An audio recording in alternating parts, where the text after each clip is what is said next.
ఈరోజు క్యామలపేట మీ ఉత్సాహం చూస్తుంటే ఇది ప్రచారం వచ్చినట్టు లేదు, గెలిచి మీ ఊరు వచ్చినట్టు ఉంది.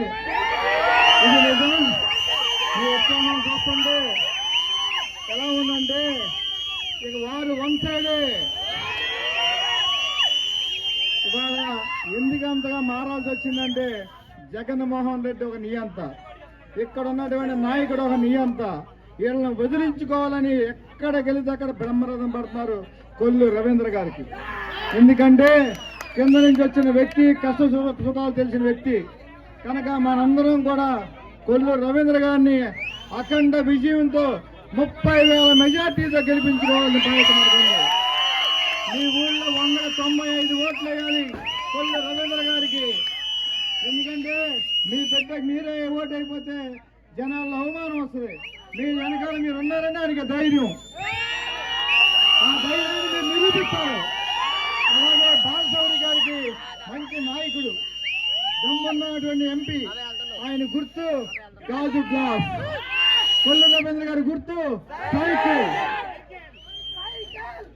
కనుక ఇవన్నీ కూడా గుర్తు పెట్టుకుని అవసరమైతే వైసీపీ వాళ్ళకు కూడా మాట్లాడుకుని మన బిడ్డలందరినీ కూడా ఏకం చేసుకుని వాళ్ళ ఓటు కూడా మనం వైపు వేయాలి.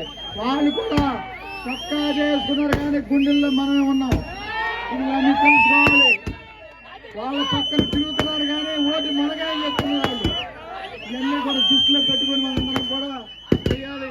ఇవాళ అమరావతి కడతా అన్నాడు, కట్టాడా లేదా? రాజధాని అనేది మూడు రాజధానులు కట్టాడా అని అడుగుతున్నా. లేదు అని అన్నారు. మీరు ఉంటే ఉందనాలి, లేదు అనాలి. అలాగే పోలవరం కడతానని కట్టాడా లేదా? టిక్కోళ్ళు ఇస్తానని ఇచ్చాడా లేదా? ఇంకేం చేస్తాడు? అప్పులు చేశాడా? రాష్ట్రాన్ని ముందుకు తీసుకెళ్ళడా?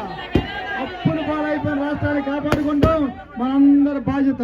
మనందరం కూడా ఒక మాట మీద ఉండి మనందరం కూడా కొల్లు రవీంద్ర గారిని అలాగే బాలశౌరి గారిని అఖండ విజయంతో గెలిపించుకుంటూ సైకిల్ గుర్తుగా మీ ఓట్లు, సైకిల్ గుర్తుగా మీ ఓట్లు, రాజు గుర్తుగా మీ ఓట్లు, రాజు గుర్తుగా మీ ఓట్లు.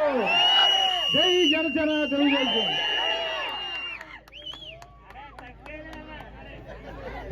బాబు ఆర్తలు లేడీస్ ఉన్నారు, మమ్మల్ని వాళ్ళని రమ్మనండి, కొంచెం ఆర్తలు ఇచ్చేవాళ్ళు.